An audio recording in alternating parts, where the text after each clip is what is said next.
Good morning, everyone. Today I shouldn't drink too much water.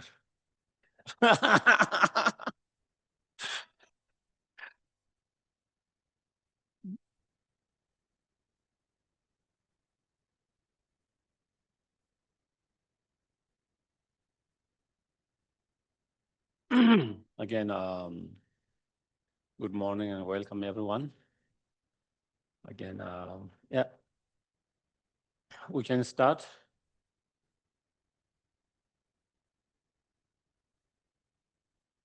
by making ourselves comfortable, relax.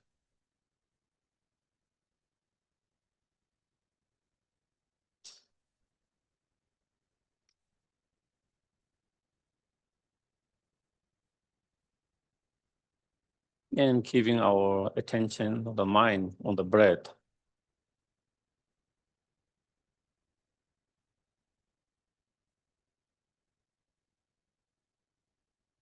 Observing or watching mindfully as we inhale and exhale.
If your mind wander off,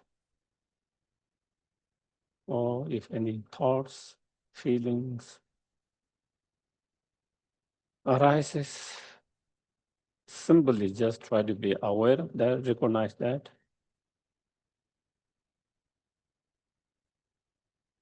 and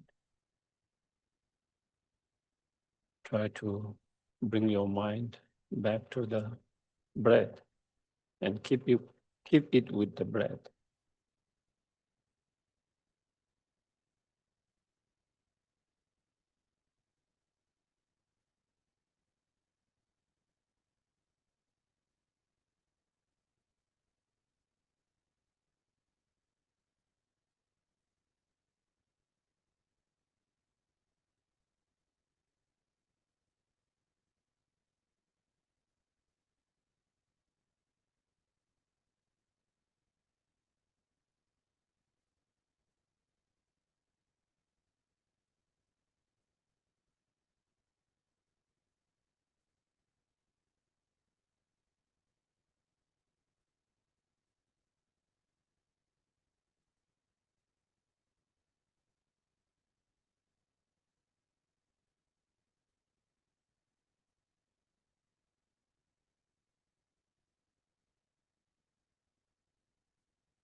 Once our mind is quiet, calm down in present moment,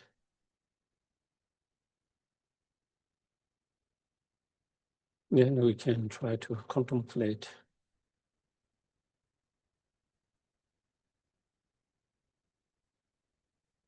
when things goes wrong, doesn't go the way we want.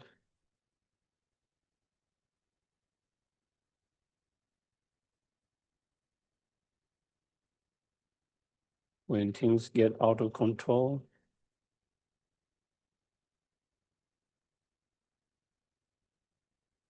either we can respond with anger, frustrations,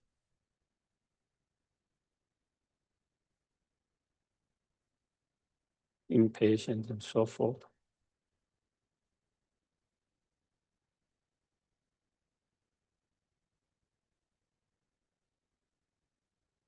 Or we have the options to respond to same situations with more understanding, calmness, patience, and compassion.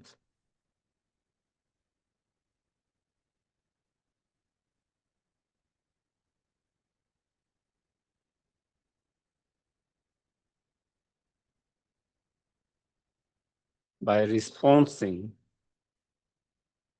in the first way, frustration, impatience, anger, upset,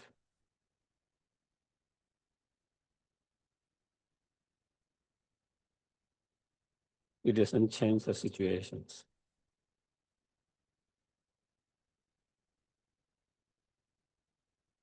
It doesn't change the problem.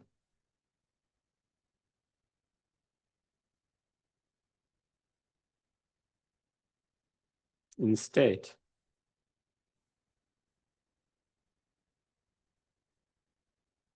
it makes our mind disturbed, agitated, unhappy.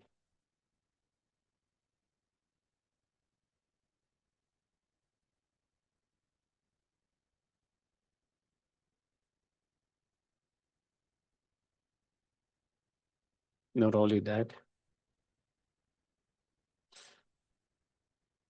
due to those agitations, disturbed mind, and our response and action with that kind of that, it can make things even worse.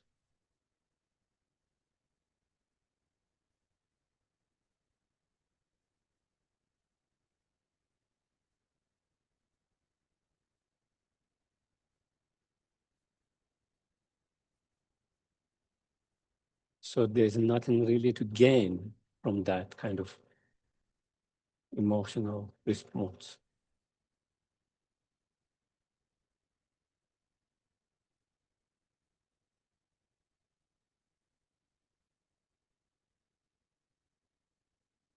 On the other hand, when we respond emotionally, mentally, with more understanding, more patience, compassion, to the same problem situations,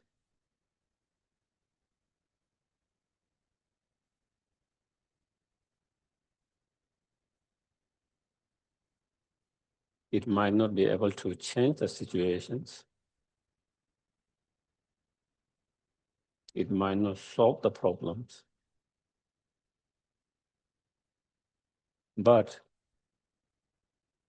at least we do not create more suffering, more pain in our mind, more miserable.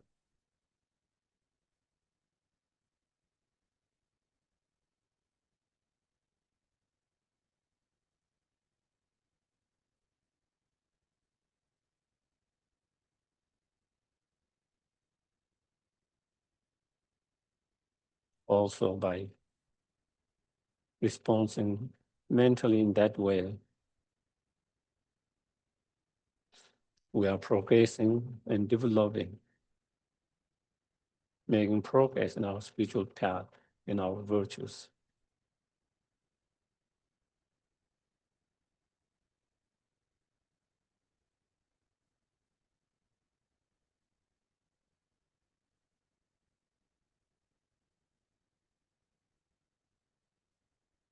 And when we are in that kind of state of mind, we are more likely to physically, verbally respond more positively, more healthy way, where it contributes towards solving the problems,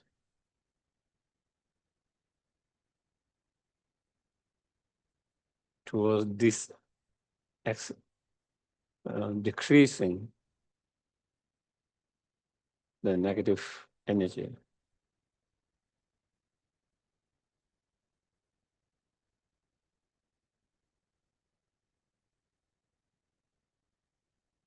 Therefore, it makes more sense to be able to respond mentally, emotionally in that way than with anger and impatience, so forth.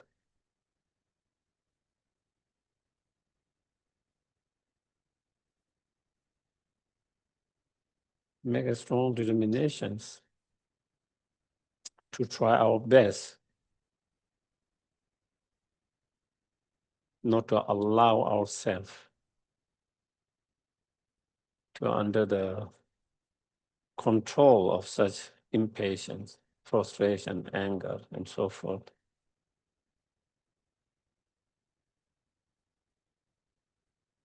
When things goes difficult, when things are not easy.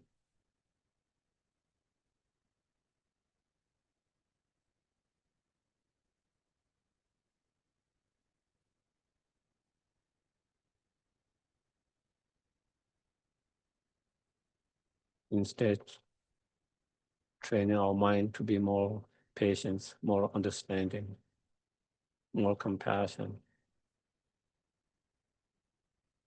especially when things are not easy.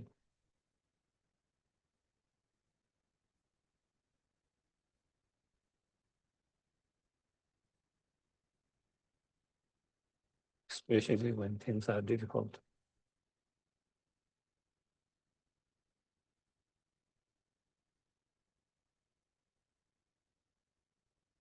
But it is not easy to do that.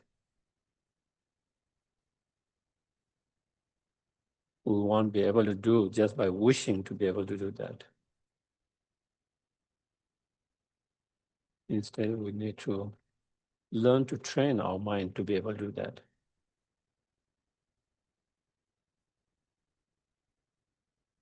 Through meditation practice, correctly, continuously. Therefore, I'm going to listen to those teachings so that I can try to apply as much as possible in my everyday life.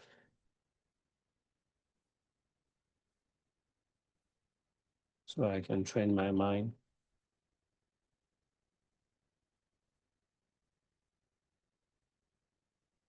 to respond more positively instead of more negative.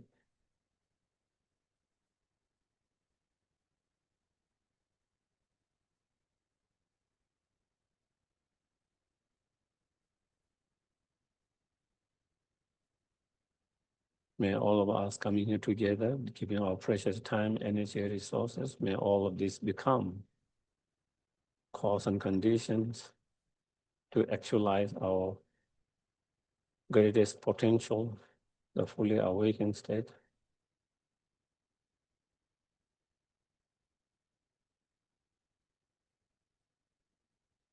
so we can be greatest help, benefit to others and oneself.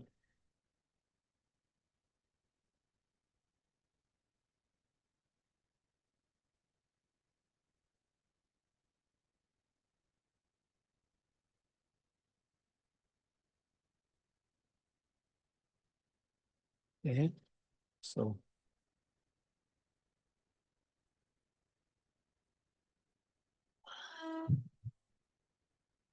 Taking refuge in generating bodhicitta, once in English and twice in Tibetan. I go for refuge until I'm enlightened to the Buddha, the Dharma, and the Supreme Assembly. By the merits I create through listening to the Dharma, may I become a Buddha in order to benefit all sentient beings.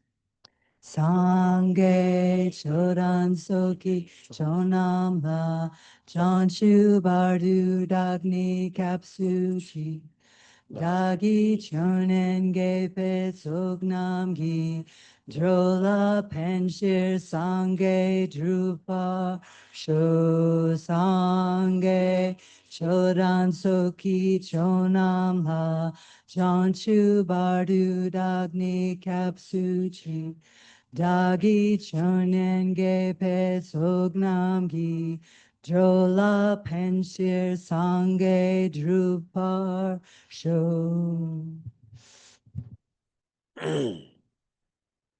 so again, welcome today morning.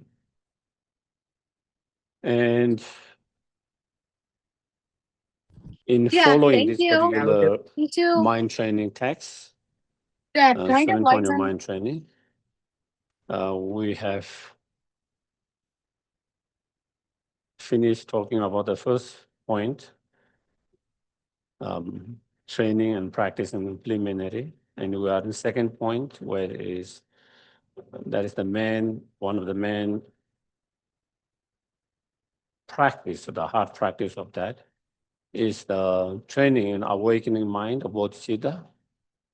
And within that, there is two sections, training in what we call relative awakening mind of bodhicitta and ultimate bodhicitta. And we just kind of discuss about training in the relative awakening mind of bodhicitta. Within that, we can think two main subjects or outline: training in the meditation session, training during the post-meditation sessions. In terms of training during the meditation sessions, then we can kind of divide into three sections: the preliminary practice in the sessions, the actual meditations, and the end completions. In terms of the preliminary in the actual practice meditations, in every meditation, any kind of meditations, it is good to start with a Guru Yoga, right motivation, Guru Yoga, and then, watching your breath, so that your mind is more calm, peaceful, in the moment, And then once your mind is more settled down, calm, peaceful, then you can actually engage in the actual meditations. If your mind is not calm and peaceful, even you try to meditate, contemplate, even whether you try to do, contemplative or analytical meditation or non-analytical meditation, is hard for us to do a good meditations because your mind is not settled down.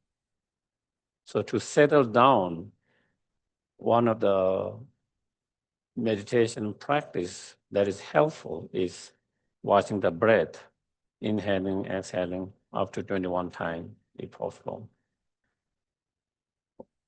9 times. If your mind is able to settle within that, then that's good. If it doesn't settle down within the 9th round, inhaling, exhaling 1, inhaling, exhaling, just watching that.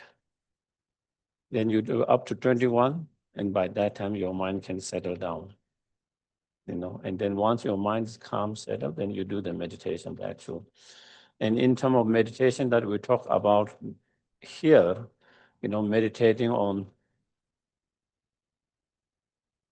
the shortcoming of selfish attitude, as we talk as today, every problem that we, every conflict that we feel, every problem that we feel is result of, um, selfish attitude. So kind of understanding is the root of all this problem is the selfish attitude, So meditating on that, as well as meditating on the kindness of all the sentient beings, their kindness, their contributions towards our temporary and ultimate, comfort, pleasure, happiness, all coming from others. So meditating on that. On the basis of having meditated on those two, then we try to practice of Tonglen, taking on all the, um, suffering and cause of suffering on ourselves, and sending and giving, all our virtues, all our happiness, all our positive qualities, giving to others, sending to them in our meditations, the Tonglen practice. And, using the breath as we inhale and exhale as a vehicle to do that practice, of Tonglen practice, taking and giving. So that is what you try to meditate. Especially we talk about, especially when we are experiencing any kind of pain, suffering, challenges, difficulties in our life. We recognize that problem, that pain, that suffering. We recognize, we feel that our pain and suffering, but not be obsessed with your pain and suffering and get caught up, but instead, by understanding your own pain and suffering, you should allow it to open your heart to feel the pain and suffering of others who are going through similar or even worse pain and sufferings. And through that, by understanding and feeling the other's pain and suffering, then you try to do the Tonglen, by me experiencing this pain, suffering, problem, may no one have to experience that. May I be able to experience on behalf of them, and then may they experience all the happiness, all the joy, temporary, the ultimate happiness. May they have all the cause and condition of happiness and cause of happiness, And so through that, again, you do Tonglen. So that can be helpful dealing with even our own pain and sufferings. When we focus so much on our own pain and suffering, I mentioned, you begin to feel your pain more bigger and bigger. Instead, you recognize your pain and suffering. You are not kind of denying that your pain and suffering. You recognize, you feel it, but you don't get so obsessed and, with your own pain, but you allow your pain to open your heart to feel, understand and feel the other's pain and suffering. And thereby through that, Tonglen, when you are able to do that, when you are able to open your heart and to direct your mind towards feeling, understanding and feeling other pain and sufferings, then you begin to feel your own pain and suffering. It's much more small, lighter, Instead of feeling is so heavy, so unbearable, overwhelmed, you started to feel your pain and suffering much more small, lighter. Also it helps in dealing with your own pain. Not only it opened your mind to feel compassion for others, but also that. So that is the actual main meditations in this training. Okay. And then at the end, like any practice, any meditation, then we try to end complete or end the practice with the dedications. Whatever positive karma, virtues, positive qualities we might have created with a good intention, and by doing this practice, meditations, then we dedicate all these virtues to others, shared with all sentient beings. We dedicate for the well-being of all sentient beings. We dedicate to achieve enlightenment so we can be greatest help and benefit to all sentient beings. And if we can dedicate the virtues to all sentient beings, and together with, supported by emptiness, by meditating on emptiness of the merit of the virtue itself and the object for whom you dedicate and yourself, then again that dedication becomes much more, even more powerful. So that is a little bit into the actual meditations, okay? In relation to the conventional bodhicitta, awakened mind. In terms of the meditation, post-meditation, when you are not cushion and doing that meditations, of course, to do this meditation, you don't have to be on cushion all the time, okay? You can meditate while you are on the chair, You can do that meditation while you are walking, doing other things. But of course, sometimes it's more harder to do that when unless someone has already have some practice, when you are walking, you can get more distracted, but anyway, so when you are in that, not meditations, when you are doing other things, during the post meditations, then how to practice during the post meditations. So in terms of the text scriptures where it says, I think we finished up to those two should be made on right on bread, up to that online practice. And then here it says, concerning three objects, three poisons, and three virtues, the instructions to be followed.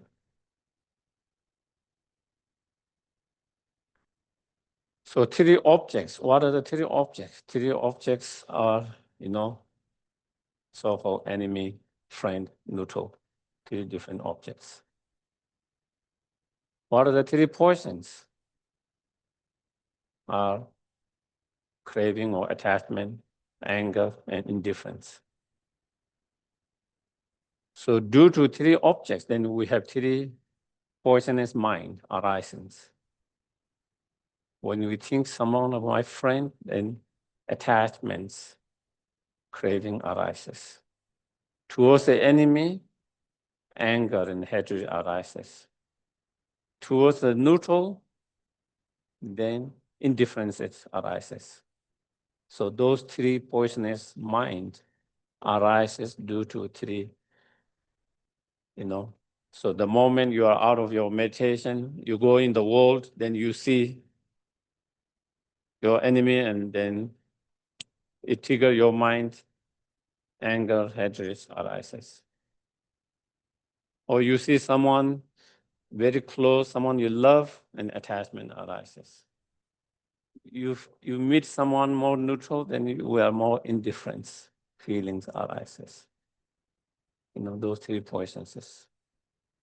And the three virtues, what are the three virtues? As he said, concerning three objects, three poison, three virtues. Three virtues are non-attachment, non-anger, and non-ignorance. Non-attachments, is, non-grasping, non-clinging,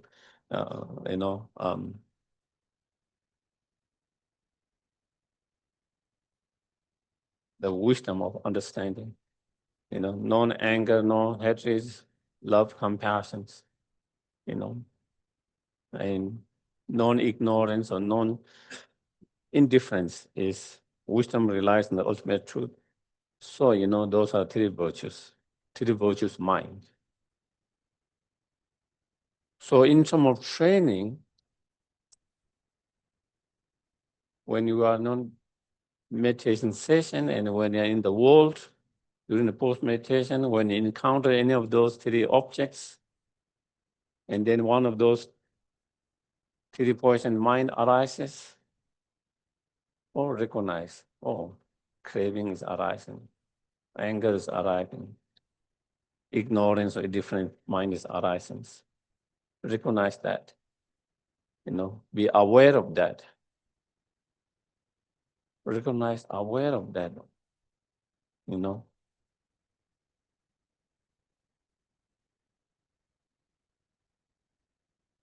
And then also you own those feelings and you know that, this craving is harming me, is making me uncomfortable. Or this anger is harming me, Or is this indifference and ignorance harming me, short-term, long-term? So with that understanding, recognizing, then I'm not only one. There are so many people who are craving, or sentient beings. There are so many sentient beings who is angry, just like myself. There are so many sentient beings who are indifferent and ignorant, just like myself. With that understanding, and by understanding is not helpful, is harmful, then you try to do the practice of taking others' anger on yourself. By me experience this anger, may no one has to experience such anger and hatred. May I be able to experience on behalf of them whatever I'm going through. If it's craving, same thing. By me experience this craving, may no one have to experience such craving, harmful craving. May I be able to experience on behalf of them, so no one experience that. And whatever, the ignorant, the indifferent, same way. And then you can do tonglen, taking on their, if you are in the state of anger, taking on their anger.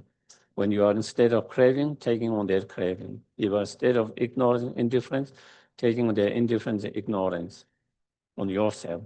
And sending them, non-anger, the virtues of non-anger, the virtuous mind of non-anger, the virtuous mind of non-craving, the virtuous mind of non-ignorance. So that is what we try to do try to contemplate, meditate, during the post-meditations, whenever we notice and aware one of those emotions arising. And this just give you a 3 poison, but you can apply to any other negative emotion, same way. Sometimes maybe we feel jealousy. And then again, when you feel jealousy, again recognize, jealousy is arising. Recognize how that jealousy is making you uncomfortable, miserable. And then also understand that. And then, there are other sentiments who are going through similar emotions, jealousy. By me experiencing, no one had to experience that. Again, you take on their jealousy on yourself, and then give them the virtuous mind of non-jealousy, and pride. So you can apply to any other negative emotions. Okay, this is just one of the examples that you. Same when you are feeling panic, fearful, wary, same thing. We do the same. Recognize that, be aware of that. And then again, there are others who are experiencing similar, and then with that understanding, take on yourself with the tonglen. So that is here.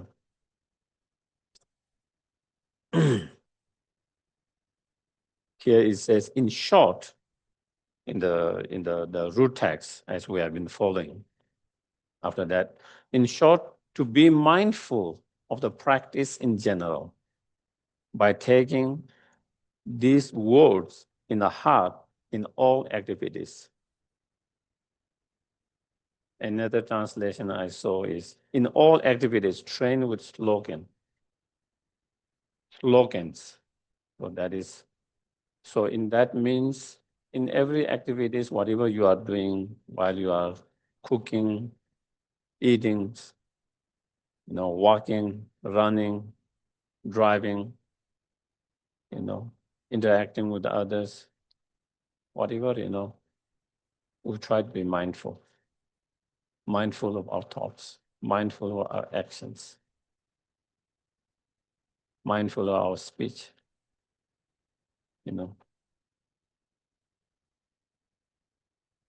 And then remember one of those slogans from this Lojong, especially the practice, the slogan or the words of Tonglen practices. By remembering that, then try to do the Tonglen practice on the spot.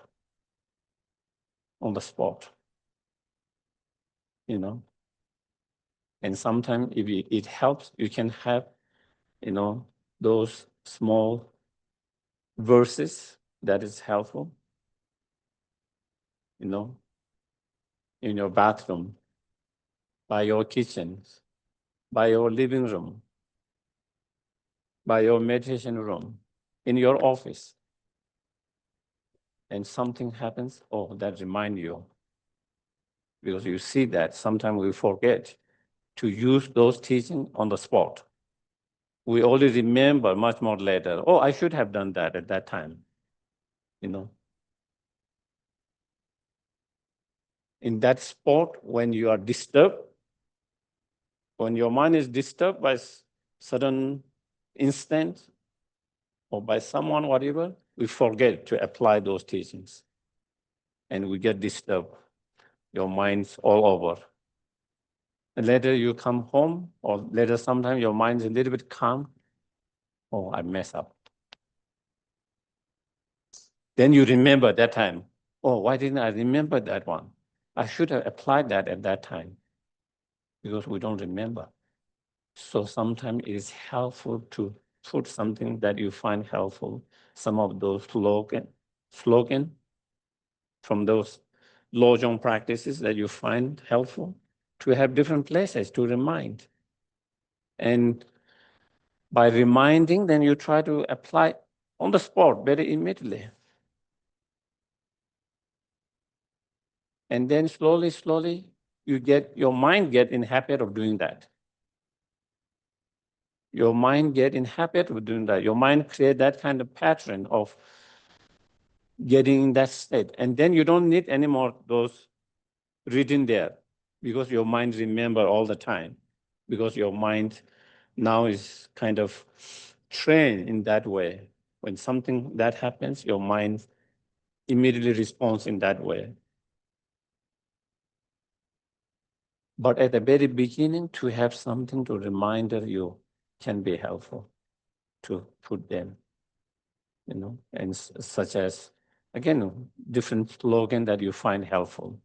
And especially, in the Tonglen, there are many different verses that you find,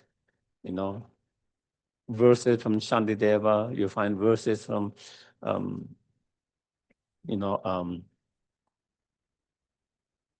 Nagarjuna's, may other suffering happen on myself, my happiness happen on others.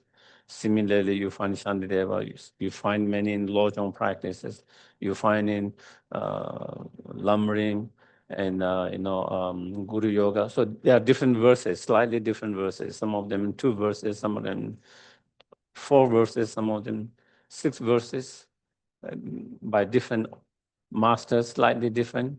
But you can have one of them just to remind yourself to do that practice, such as Tonglen practice, other practice, on the spot. And when you are able to apply those practice on the spot, such as Tonglen, then, immediately in that very moment, it helps to reduce your self-centeredness, our selfish attitude. And by reducing that selfish attitude, that self-centeredness, by reducing that sense of ego, then, immediately, it reduces your pain. It reduces your pain, and it reduces negative feelings towards others, and it reduces reacting in a harmful way. So therefore, we try to do that, And as it says, try to take those practice in all activities, meaning, your practice shouldn't just be on the cushions, We try to practice this all the time, every time. And if you are able to practice in all activities, you don't have to complain that you don't have time to meditate. Sometimes it is just an excuse for us, Sometimes it's just an excuse for us. Oh, I have job, I have family, I need to this and that. I don't have time to practice. I don't have time to meditate. Yes, definitely in some cases you might, have a little challenging finding extra time to be on cushions sometime. But if you try to bring those practice in all activities, then you have the opportunity to practice all the time. You can practice while you're driving. You can practice while you are working in your garden. You can practice while you are preparing for the food. You can practice while cooking, while you are eating, while you are cleaning. And that is where, as it said, try to bring those practice in all activities, every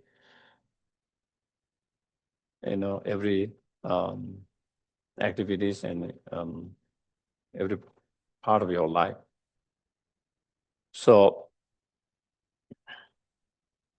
so by remembering that on the spot, because there is something to remind you to remember, then it helps to dissolve the self-centeredness and being unkind, and thereby it helps us to be more open, more kind, compassion, also. So that with that, I think it completes in this text the practice of the meditations on the conventional awakening mind of Bodhisattva. Now it comes to the training in the awakening mind of ultimate Bodhisattva or ultimate awakening mind. As I mentioned, in some verses, the ultimate training, the ultimate Bodhisattva comes first, conventional comes later, but again, here in this one, it's a little bit reverse, but okay. Also here, again, we can say there are two, during the meditation sessions and post-meditation sessions.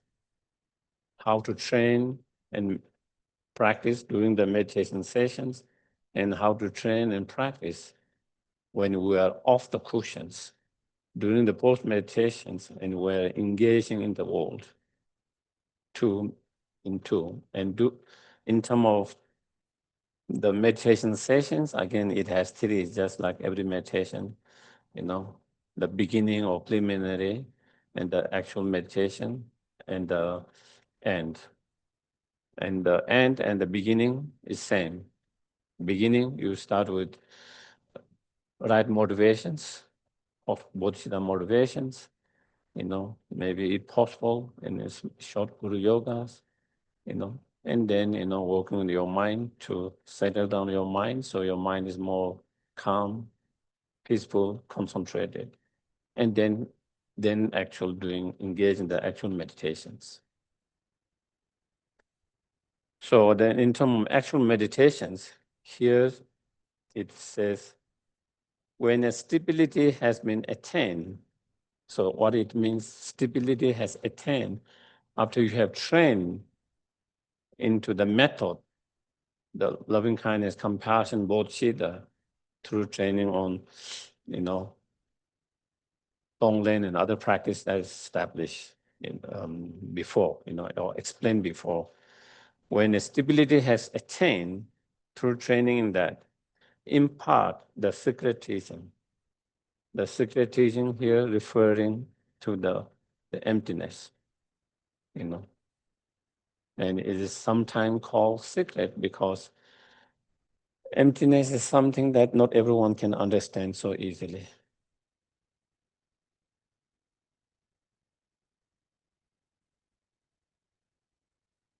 I think loving kindness, compassion, bodhisattvas, understanding is not a big problem. Challenge is not challenging. Practicing is challenging. Putting into practice true love, compassion, bodhicitta is not easy, challenging. But in terms of, intellectual, theoretical understanding is not a big challenge. But emptiness is a big challenge, even just to have, understandings. That's where there is so many different tenets, even in Buddhists, because of their different understanding of what emptiness is, by the different masters, And so that is why here is saying impart the secret teachings. The secret here, is the emptiness. So in the meditations, first here is consider all phenomena like dreams. So try to meditate on, all the outer phenomena, outer objects, outer things, all the outer objects or phenomena, things, that everything is empty of existing inherently, independently. Even though it appeared, all these outer phenomena, objects appear so real, so solid, so independent, inherent from its own side, but when you analyze deeply in their nature, are they really as solid? Are they as real? Are they as real independent and even as it appears to our mind? Then you realize they are not. They are not. They are not. Even though they appear so strongly, so vividly, it feels like the way they exist, the way it appears to our mind. Because those appearances are so vivid and so strong. But if we use our examining, analyzing mind to go more deeper than just the appearance of vivid appearance and feeling, but do they really exist the way it feels, the way it appears on deeper level? Then we realize with that mind that they do not exist, that they do not exist as solid, as real, as truly, as inherently, as independent as it appears.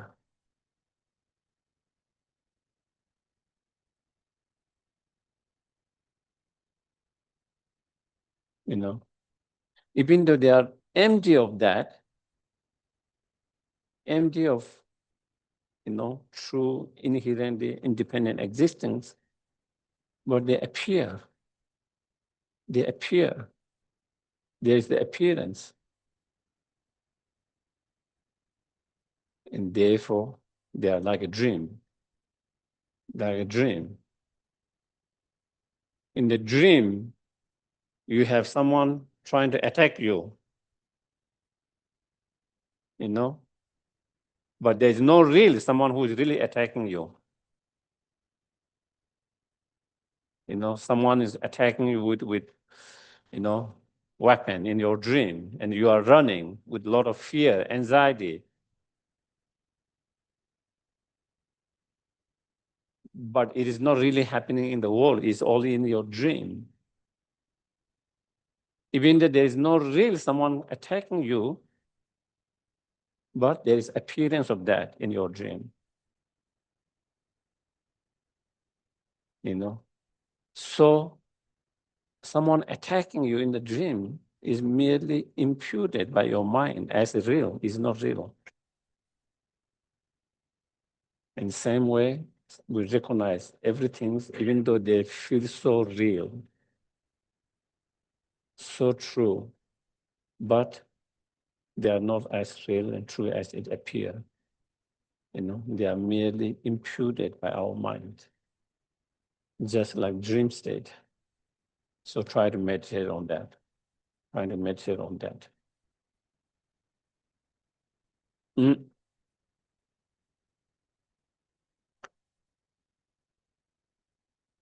So, you know, everything that happens in our life, you know,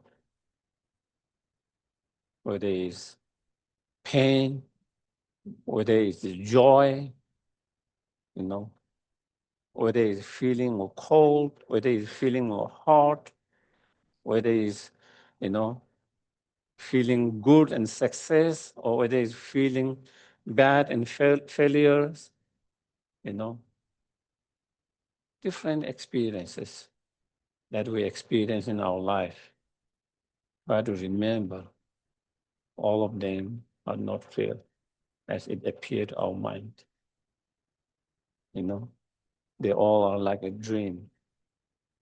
You know, our mind creates them as a real, true, when it is not the way it appeared to our mind. By being able to remind ourselves, by being able to recollect and do that, then when we experience feeling of happiness, we don't get so attached to it. When you feel, you know, pain, then we don't feel so strongly aversion towards that. And if you don't feel strong aversion to that, you wouldn't experience so much pain. The more stronger aversion you feel, and then you are unable to disconnect from that feeling, the more pain it is. I don't want it, but I can get rid of it. You know, it becomes more painful when you don't want it, but you cannot get rid of it.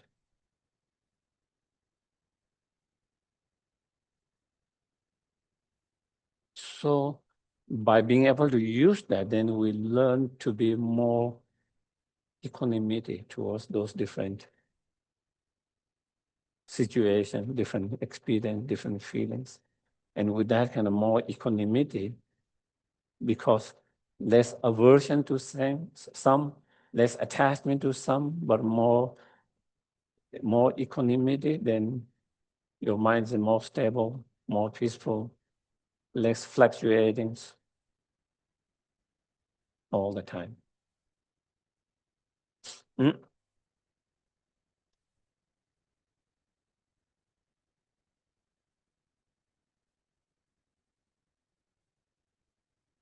The second, the verse says, examine the nature of unborn awareness. So after having examined and analyzed the nature of outer phenomena, that they are all empty of inherent existence, they all are like a dream state. But then we might think, what about the mind itself? What about the mind itself, the awareness of the mind itself? That is analyzing, that is examining the mind, the subject, which is experiencing, which is perceiving the objects. What about itself? Again, even that mind, the subject, the mind, the perceiver, even that mind, when you analyze, when you examine, what is the entity of that? What is the nature of that mind? Also, we find that mind to be same, just the mind, the awareness, just like the outer phenomena, they lack, inherent existence, truly existence, independent existence, So again, you try to see what is mind? What is that awareness of the mind? If you try to see, again, same thing, you cannot find the mind or the awareness, if you try to analyze and find, it has no shape, no colors, it has no beginning, there's no end,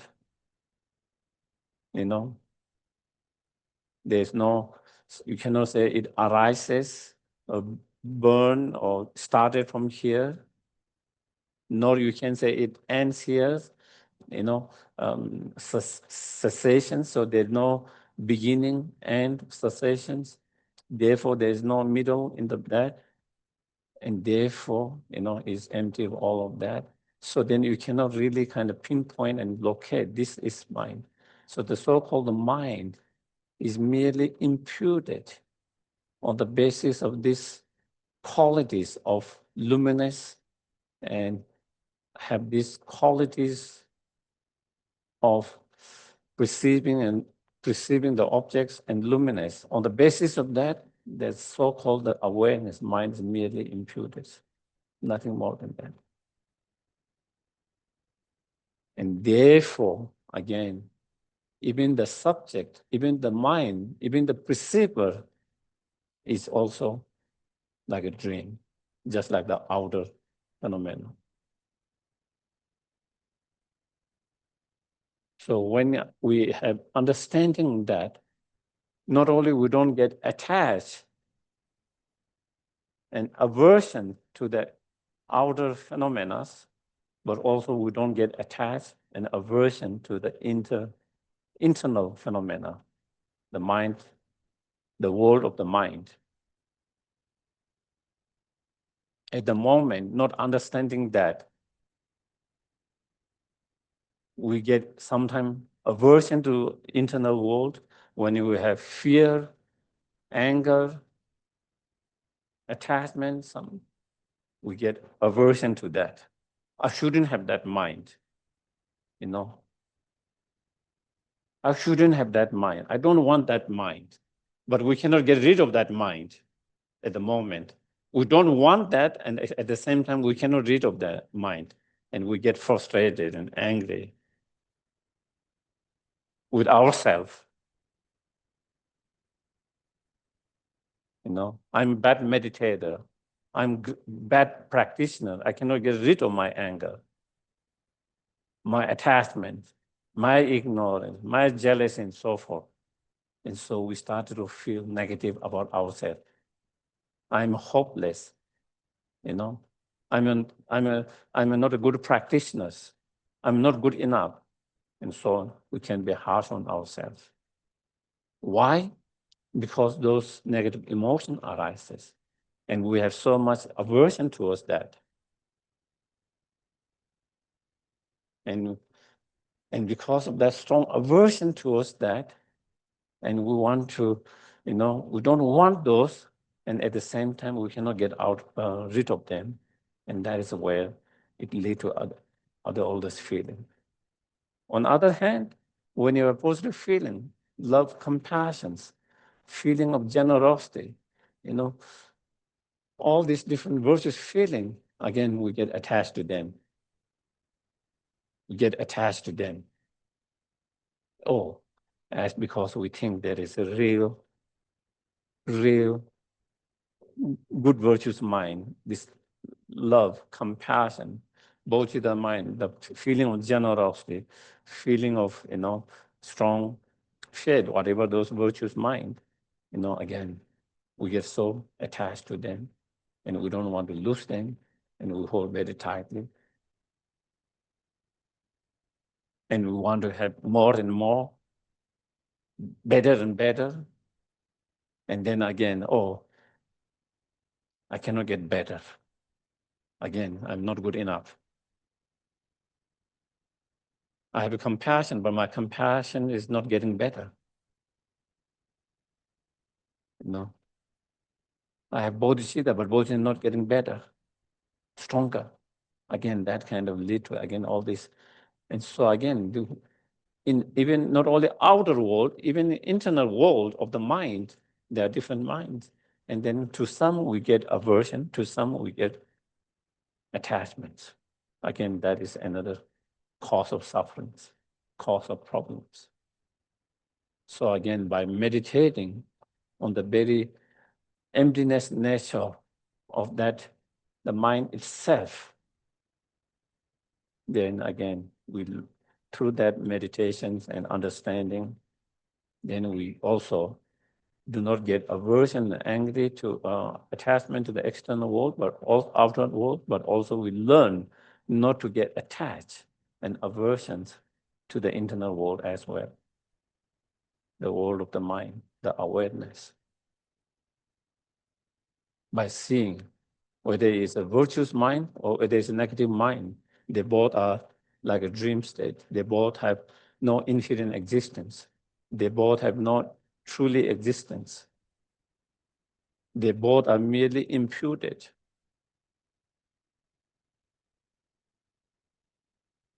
So that is that next one. That is where examine the nature of unborn awareness. And it's unborn because there's no beginning to that awareness of the mind, And next, the remedy itself is released in its own place. So then meditating on emptiness or emptiness itself, first we meditate on the outer phenomena. Through by meditating on outer phenomena, we learn to let go of attachment, aversion then. But there is a possibility of, even we don't have aversion and attachment to the outer phenomena, we could have aversion and craving to the inner phenomena of the awareness of the mind. By meditating on emptiness of that, then we learn, let go of aversions and attachment to the awareness, the mind itself.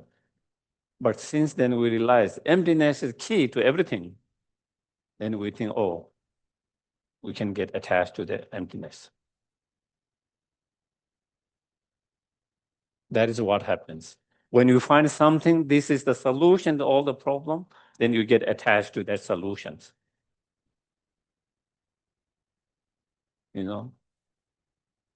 Isn't that the cases in so many? We struggle to find the solutions to certain issues, certain problem, and we find the solutions. Wow, this solved all the problem. All the problem that I have been dealing, now it's solved, and now we get so attached to that. And when you get attached to that, it becomes problem again. The solution becomes the problem now. Solution doesn't become solution, now it becomes a problem. So, therefore, now we meditate on the remedy, the emptiness itself.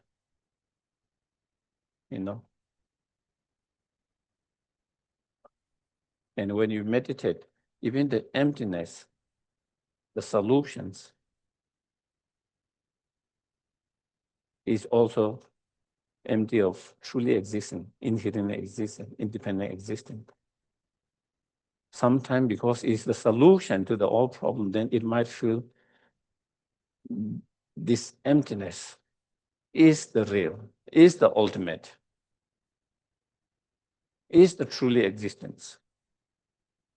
And so again, when we examine and analyze the nature of the emptiness itself, also the nature of the emptiness itself is similar like the outer phenomena and inner phenomena, that it is also empty of inherent existence, empty of truly existence, and is merely imputed. Is merely imputed on the basis of certain object being empty of something, inherent existence, on the basis that its so-called emptiness merely imputed. It's just like the dream. So again, meditate on the emptiness of emptiness. And when you meditate on emptiness or emptiness, the remedy itself releases in its own place, and then there is no more clinging and grasping to the remedy itself. So there is no more clinging and grasping to the remedy, the emptiness, the solution.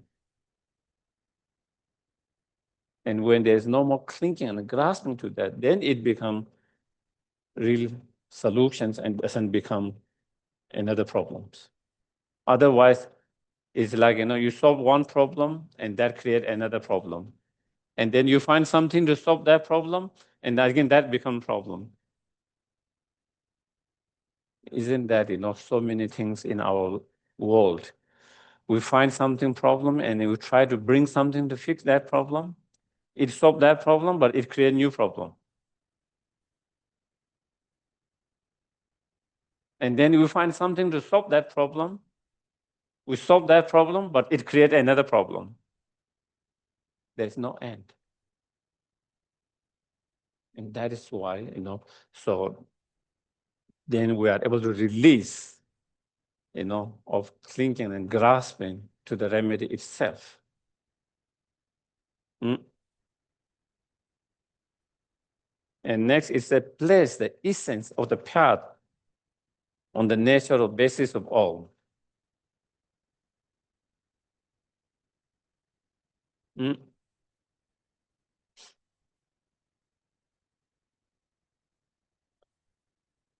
The basis of all,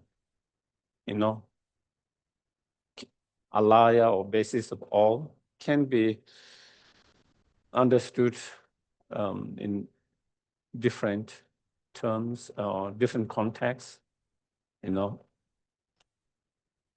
Mind Only School, they have this concept of eight consciousness, and then the idea of all, the mind which is the basis of all, or alaya.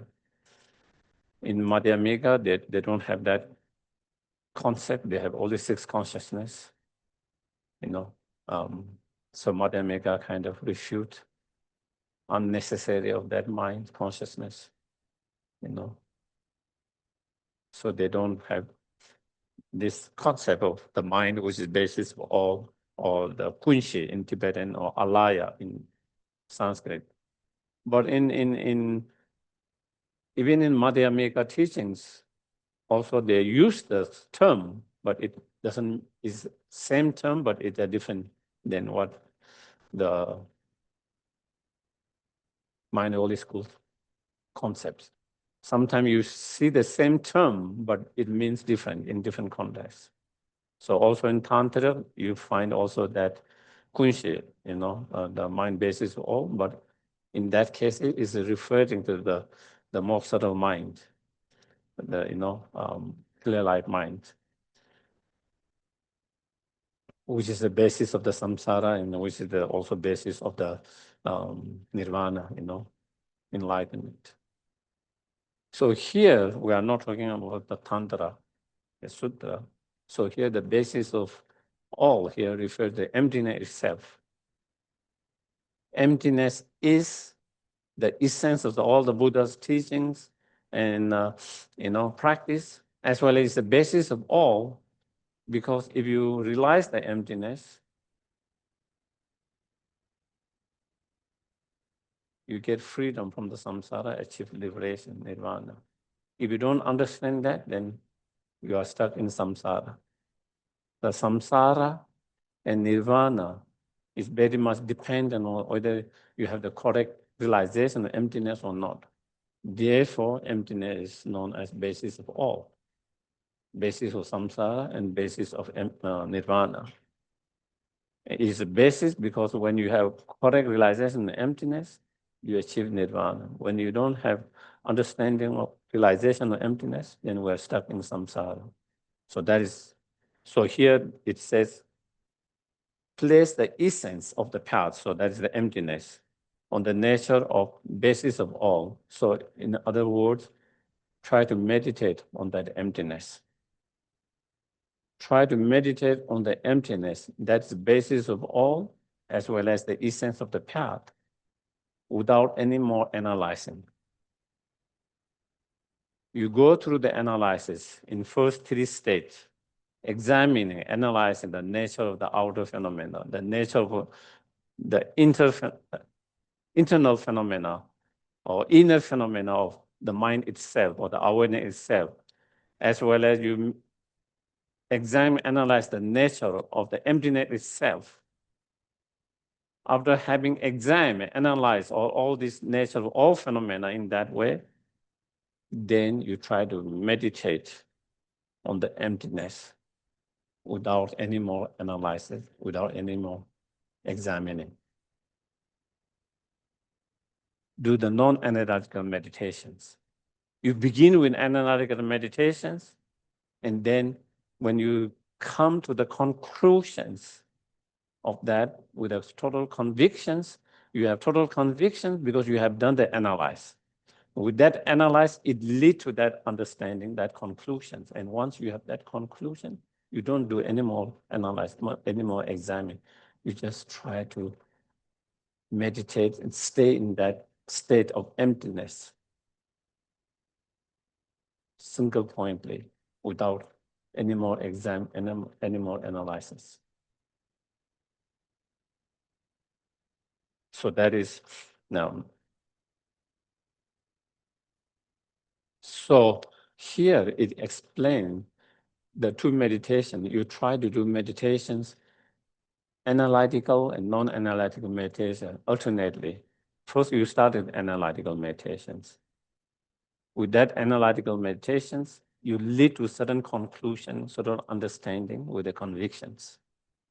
Once you reach to that convictions, after the analyze, examine, then you try to experience that without analyzing, examine. If you try to too much analyze and examine, then you don't have time to experience it. Then you cannot experience it. You don't have time to experience it because you are still too busy with analyzing and examining. So that is the point. The whole reason to do analytical is to come to that understanding, conclusion, or convictions. The more analyze you do, the more stronger conviction you come to that. And once you come to that strong convictions, understanding, you don't do analyze, you just try to meditate and experience that experience. And when your experience of that, whether it's emptiness or there is a loving kindness, compassion, bodhicitta, when that feeling gets, kind of reduced, when you're feeling, which you feel very strong at the very beginning, after that, it started to feel less strong and it started to reduce, then again you do analytical. And again, after analytical examining, then again you come to that, again you have more stronger feeling. And again, you try to hold that strong feelings, and you try to stay in that strong feelings. So sometimes you find a term like rest in emptiness, rest in compassion, rest in bodhicitta, whatever. When you say rest in that, first you do that analysis, and then you come to that and you feel it, and you don't do any kind of analysis exam. You just try to experience and rest in that feeling, that understanding. So that is the actual meditation on ultimate bodhicitta, the emptiness. Okay. And then the end, the conclusions, then you try to do the, again, dedications. You conclude your meditation sessions with the dedications for all sentient beings to achieve enlightenment so that we can be greatest benefit to all sentient beings. So then that is, so with that, then we can, maybe. And so then in this training, in the ultimate training, just like the conventional bodhicitta mind, also here, then next is training during the post-meditations. What you meditate during the post-meditation, then it says, in the period between the sessions, to be creator of illusions. So again, when you are not in a meditation state, when you are out of meditations, when you engage in the world, again, whatever you are doing, cleaning, cooking, walking, doing job, whatever, during that time, again, when you see someone, they see so real, so inherent existence. Anyone you see, anything, any object you see, any shape, color you see, to our mind, they appear so real, so inherent existing, truly existing. Every sound we hear, we feel so real, so inherent existing, truly existing. Every smell we smell, every taste we taste, everything we touch, all different feelings, cold, hot, feel so real. And then again, reminding ourselves, even though everything that we experience, through our five senses as well as the mental consciousness, even though everything appears so real, so truly, but the nature of them, the ultimate nature of them, deeper nature of them, they all are empty of inherent existence, truly existence. Even though they are empty of truly existence and inherent existence, but there is appearance of those objects. And not only there is appearance of those objects affect differently. And it has different functionings, and it affects differently. And therefore, they are like empty. I mean, they are like illusions. They are like an illusion. By seeing everything's like illusions. By remembering that everything's like illusions, all the time. But that is what we try to train during the post sessions, Even though there is appearance, but not only there is appearance, but there is a functioning of the different objects, their individual functionings. And due to those different functioning, it affects the beings differently or others' object differently. But at the same time, they are empty of truly or inherent existence. Therefore, they are like illusions. They are like illusions. In illusion, there's the appearance, and it has certain functionings of that illusions. But when you try to see, is what appears is not real. It is just a trick. And so you try to train, Again, when we experience bad experience, we try to see it's like illusions. When you experience good things, try to see it as illusions, so that we don't get attached to those good things. We don't get aversion to the bad things. When you have good experience, try to see it as illusions. When you have bad experience, try to look as illusions. So everything that we experience. So that is the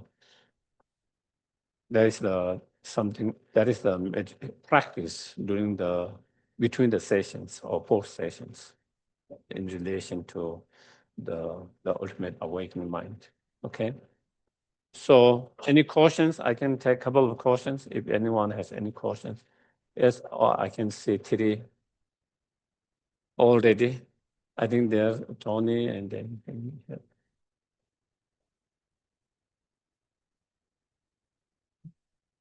you do. I think they have to do Caesar and what you call. Yeah.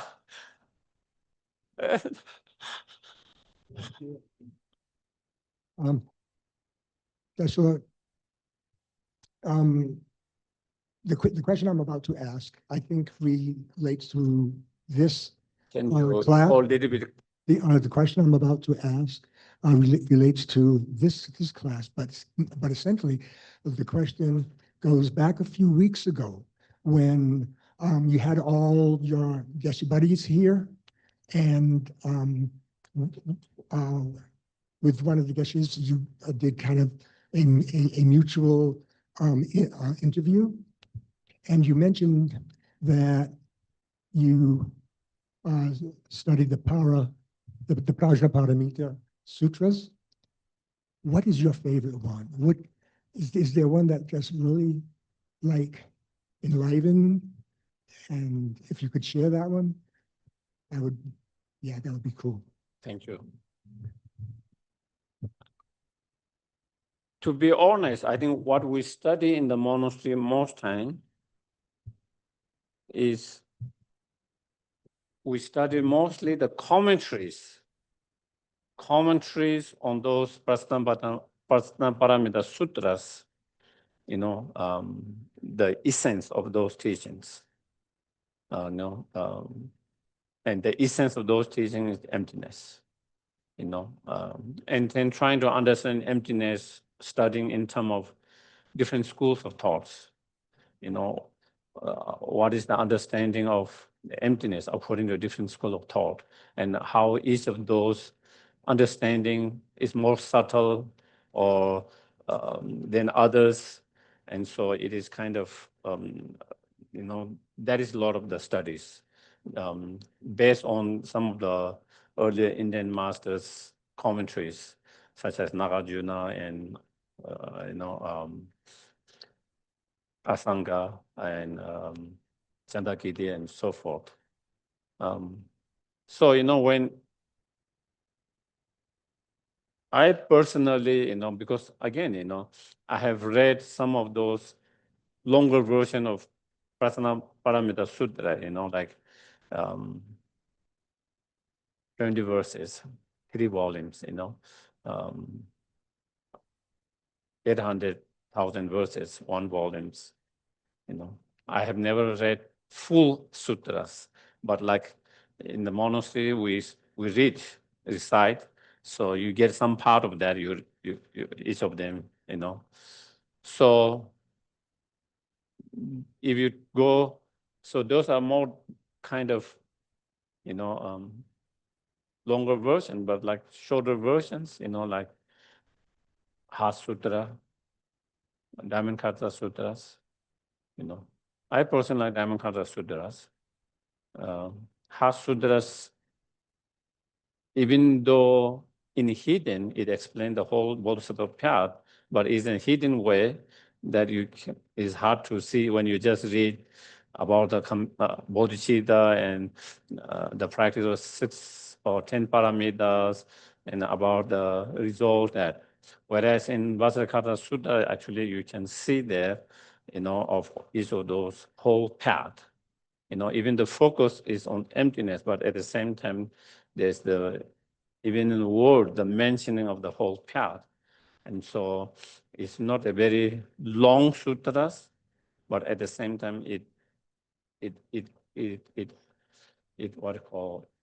contains the whole path. So for me, that was, and I might be biased because I'm reciting that. I read that too more. Yeah. Yeah.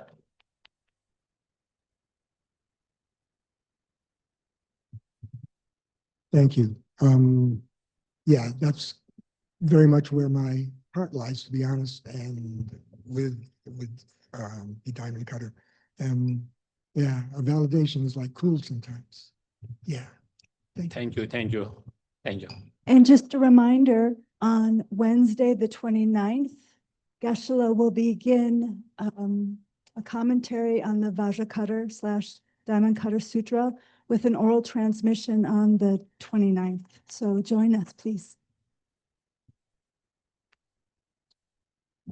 Yes. My question is about what you said about not being attached to the remedy of emptiness.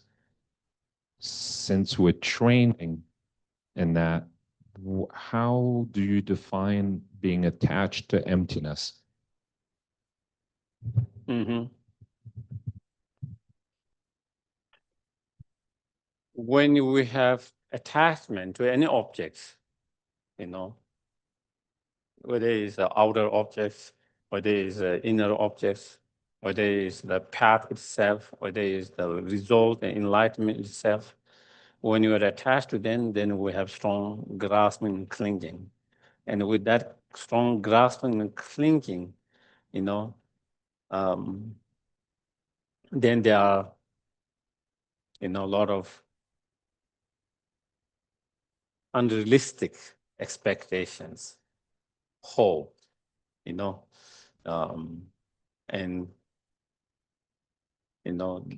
like feeling, so it's not only having aspirations or determination to understand emptiness, that is not an attachment. But when attachment involved there, in that kind of inspirations or determination to have a realization of emptiness or the emptiness itself, then, there's holding too tightly to that. And when there's too holding tightly with that, then, it can lead to disappointment. It can lead to many other different feelings. So, with the attachments, there's a sense of holding too tightly to that. Even you want to achieve something, you want to achieve so badly, and if you don't achieve it, you will be very disappointed, very unhappy, and very, very kind of harsh on oneself or others for not being able to achieve that.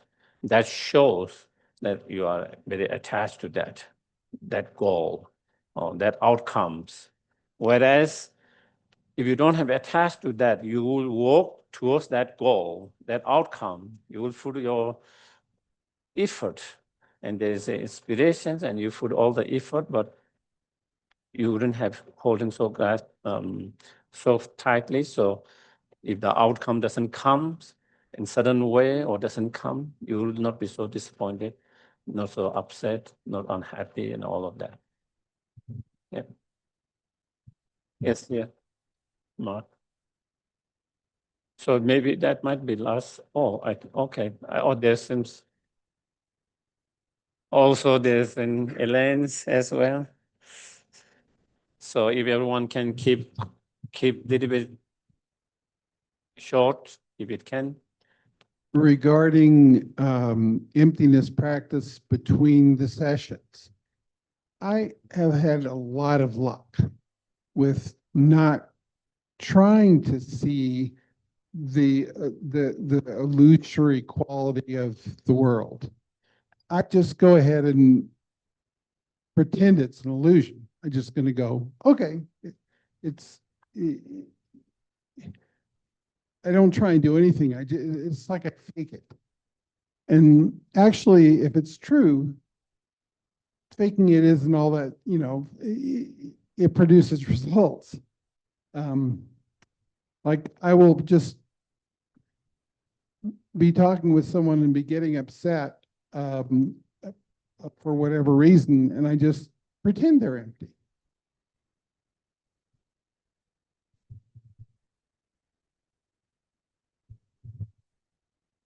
Yeah, I think at the very beginning, probably that is when you don't have the actual realization, then it is almost like we pretend, and that is sometimes that can also be helpful. Yes. All right. Thank you so much, Bade, for waiting. Bade's question is, can the single-pointed meditation on the feeling of emptiness lead to the direct perception or non-conceptual understanding of emptiness? Yes, if it is supported by the correct analytical meditation on the basis of correct analytical meditations, then the non-analytical meditations. So combining those two in what we call shamatha and vipassana, those two, that is why in those training, you train in shamatha, and that is a concentration, and then you train in a vipassana, which is more analytical meditation, and then you go together, so those two in union, and together with that, then definitely one can achieve, direct realization of emptiness without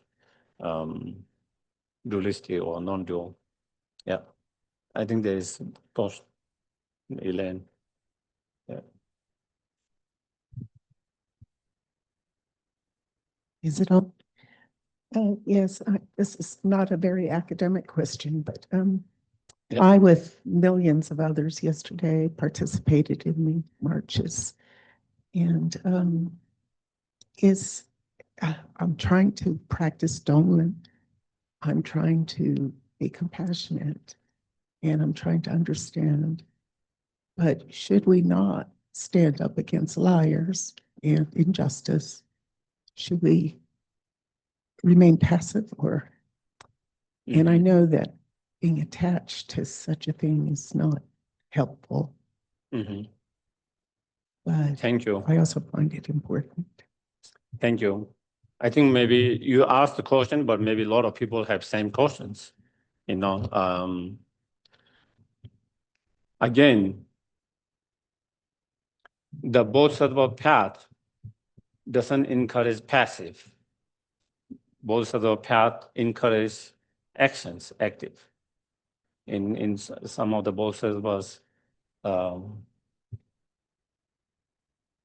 precepts is if there is a way that you can stop the pain and suffering and you don't do it, then again, that is breaking one of the precepts. So therefore, it's not about being passive and not engaging, okay? The Bodhisattva path encourage or even say you should engage, you should act, all of that, but with what state of mind? That is the whole thing, not out of aversion, anger, and hatred. As long as we engage, to fight against injustice, stand out for the vulnerable ones who doesn't have the support and who have been exploited or whatever, one has to take actions, whether it's for oneself or others, one had to take actions, one had to defend, one had to stop. But the main point is when we do that, if possible, with compassion. Even we find difficult to have compassion, at least without anger and hatred. And if we do that, then it's not only not breaking the Bodhisattva's precept, but actually you are following the precept. But if we are not doing that, when you have something to do to reduce the pain, that will be actually breaking the Bodhisattva's precepts. So, yeah. Thank you. Thank you very much. Most welcome. So, okay, we'll do that. Add questions? Uri? Okay. Okay. Yeah, especially today when you don't have restroom running. So Actually, is it running? I'll make an announcement after dedications. Oh, wait, Nancy wants to dedicate to my announcement. Okay. So the Yeah. Whatever. there's enough water in each commode for 2 flushes. This is from Deidre, the amazing superwoman. People who really need to go can, but if possible, follow the rule. If it's yellow, let it mellow. When the tank is empty, when the tank is empty, there are 3 bottles in each bathroom to be poured into the tank so it can flush. So if it's Okay. yellow, let it mellow. Okay, thank you.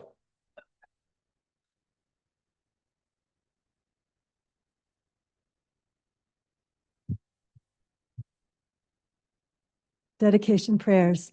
May all beings everywhere, plagued by the sufferings of body and mind, obtain an ocean of happiness and joy by virtue of my merits. May no living creature suffer, commit evil, or ever fall ill. May no one be afraid or belittled with a mind weighed down by depression.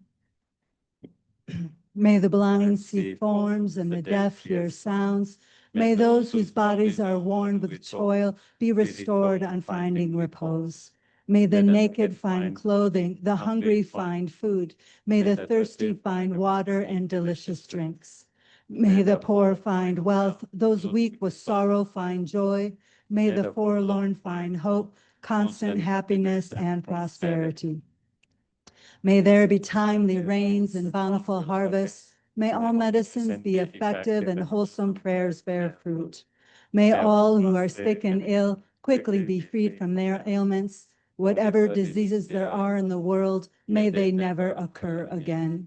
May the frightened cease to be afraid and those bound be freed. May the powerless find power and may people think of benefiting each other. For as long as space remains, for as long as sentient beings remain, until then may I too remain to dispel the miseries of the world. And then the long life prayer for His Holiness.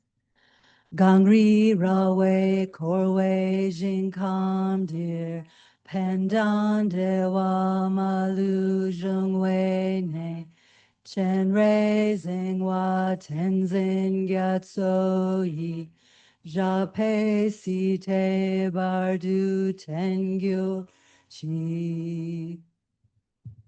Thank you, everyone. Thank you. Have a good day. And I'm going to mellow.